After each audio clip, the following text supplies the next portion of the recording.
Hey everybody, it's me, Calvin Benson, and welcome back to my big ranking of every single movie I've seen that's released in the year 2024. This is one big video, and in order for it not to take too long to get it out there, I've split it into parts.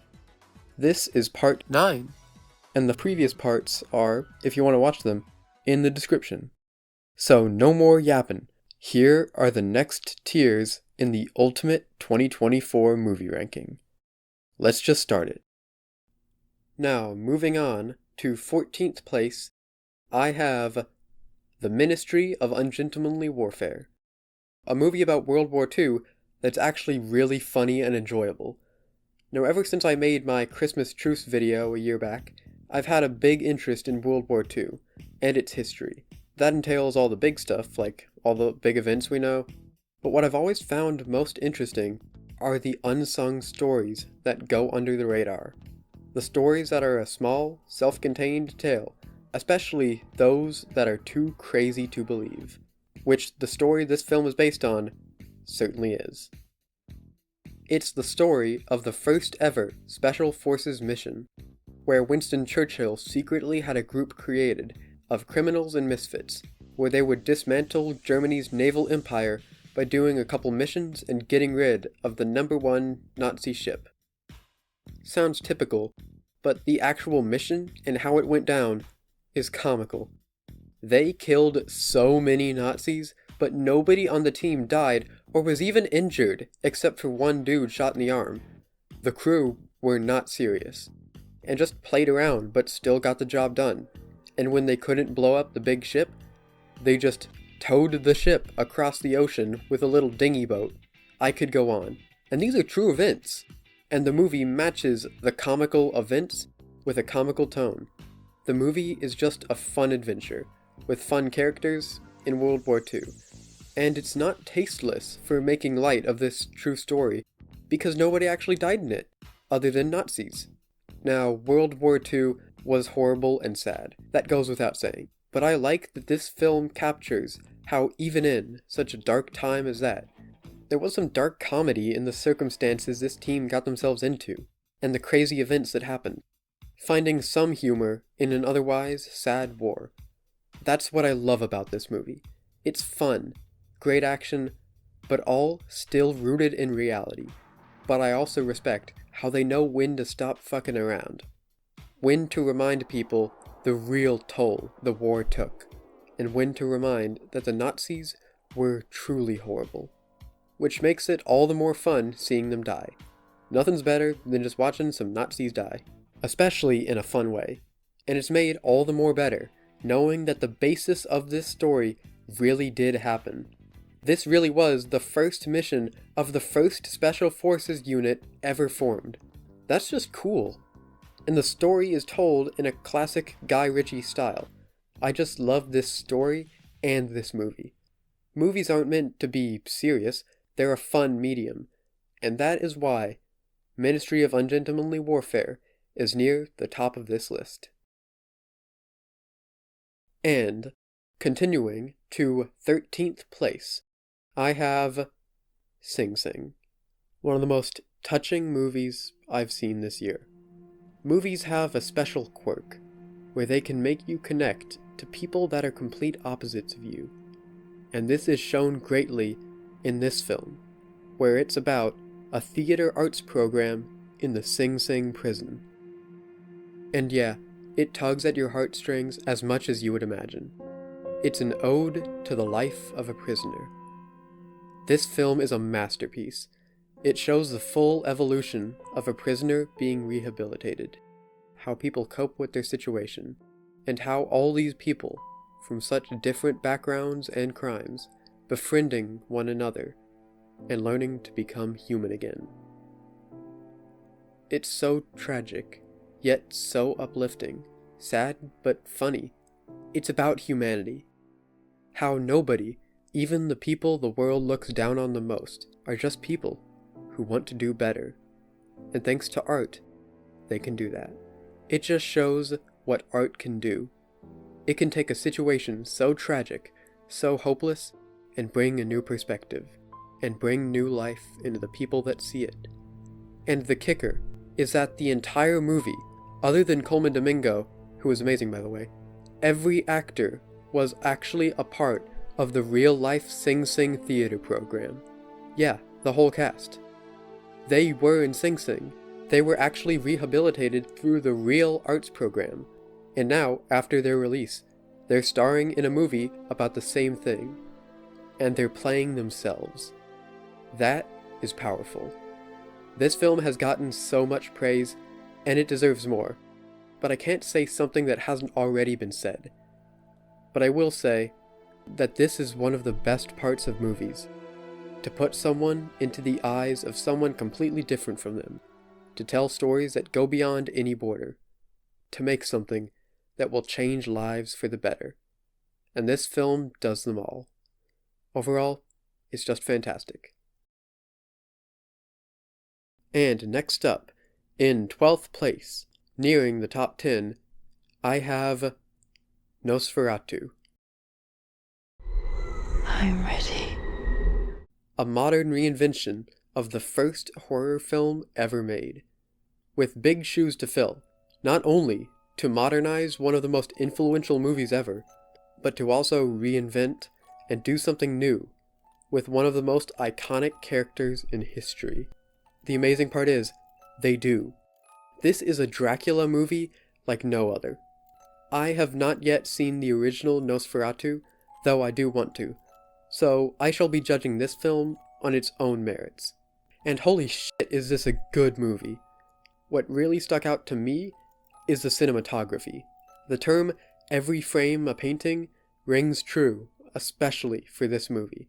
I'm amazed at how good the darkness is shot. For a film about a creature who lives in the dark, it is integral to shoot the dark scenes well, and they not only do, they go above and beyond. The scenes in the dark feel so natural, yet so perfect.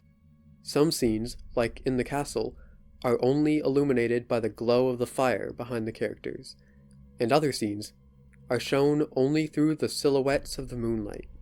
This style of cinematography especially shines when it comes to scenes of the man himself, Nosferatu. You see just enough of Nosferatu himself to make an impression, but hiding his true image behind a veil of darkness. Very fitting for him. I can't imagine how hard it was to find that perfect balance, both showing him and depicting some aspects of him while keeping most of him a mystery, left up to the imagination. Nosferatu is shown with such gravity, so powerful, so overwhelming.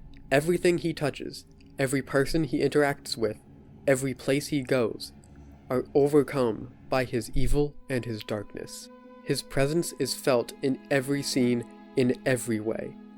When he speaks, he has such a booming voice, and it drowns out every other noise around. When he journeys to the town, he literally has the town in the palm of his hand, and his presence in the town alone brings upon a deadly plague. This feels like not a retelling of the Dracula story, but a reinvention. For better or for worse, the mustache does look pretty goofy. And when sitting through the credits, it's astounding how many people they had for set decoration, costumes, rotoscoping, dialect coaches, all to create a perfect replica of a bygone era, and to truly immerse you in it. It really feels like you are stepping back in time, where even though Dracula is one of the most popular characters of all time, it still feels like when Thomas is riding towards the castle, that you too are discovering the evil within for the first time. And Nosferatu is just as scary as you can imagine. This movie actually lives up to its genre name, as truly horrifying. There aren't really any jump scares, or any other typical fare. The horror is delivered through the atmosphere, the sounds, the shots, and the feeling of continuous dread. Dracula is actually scary again. So, the attention to detail in every scene, every shot, every bit of dialogue, every delivery, all add up to an absolute masterclass of horror. Not exactly a good Christmas movie, though. And, next up, in 11th place, almost at the top 10 movies of the year, I have Roadhouse. Yes, Roadhouse, the 2024 remake.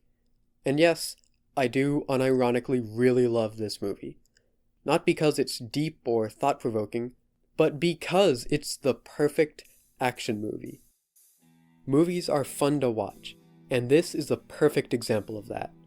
There's something so enjoyable about a movie that's a small story, in the vein of a movie from the 80s, not something big, just a slice of life that's more exciting than usual. And those grounded stories are some of my favorites. It's disappointing that it went straight to Amazon and didn't get to be in theaters, because while it's not a super visually stylized or inventive film, the beauty in the imagery comes from the locations themselves. Just letting you soak in the area, the true beauty of where the movie takes place, the Florida Keys. The entire movie is driven by that location, the pure culture of the region. Maybe it's because just before this movie came out and I watched it, I had gone on a school trip down to the Florida Keys, so I had just made a connection to the region. But it was just a blast having a movie that captures a region so well, especially the not-so-great parts. And the Florida Keys are separated from the rest of the world. They're on the edge of the continent. So both because of the strong culture and vibe of the area, and the secluded and packed-in nature of the Keys, it just feels like going into a different world and seeing a story. Even though this is our world, immersion is key in a movie, to which this film excels at it. There's a lot of new stuff in the movie as well, such as the big UFC fighting angle. That's an overarching element. I mean, that's the reason Dalton, the main character, is in the Keys in the first place. Because of his regret for going too far in the ring, spoiler alert, and killing his friend. And him accidentally killing his friend isn't just a forgotten plot element, it's the whole driving force for Dalton. That's why he hesitates before beating the crap out of people. That's why he tries to be chill, because he doesn't want to hurt people again. And that's a good bit of depth in the character, that also doesn't retract from the fun tone. Now, to address the elephant in the room, why is an action movie like this above these other amazing movies? Sure, are there a ton of dumb little things in the movie? Is it stupid that the band at the bar never stops playing even when people are literally being killed? Yeah, that's true. But just like those flawed 80s classics, like the other Roadhouse, that's part of the charm. When a movie is flawed, that's how you know it's a real movie. Also, I would say that they do reinvent a lot from the original Roadhouse for this remake. But I don't really feel it's a remake. This movie is set in a new place, the main character is new, every other character is new. The only similarities is that there's a bouncer at a bar. But even the bars are new. So why should one movie from 30 years ago have a monopoly on its premise for the rest of time? It shouldn't. And this movie shows why. Because what may seem like a premise done again is given a new vision into a new movie for the next generation. And because this is such a fantastic and frankly fun film, it gets number 11 in my top movies in the year of 2024. And with that, that's going to be the end of the second to last section of the ranking. I hope you enjoyed watching it, and I also hope you'll stick around for the final part, the top 10 movies. And trust me, it's gonna get really interesting as to what films get to the top 10 of this entire ranking. So, hopefully I'll see you then, but at least for this video, I'm Calvin Benson, and thank you for watching.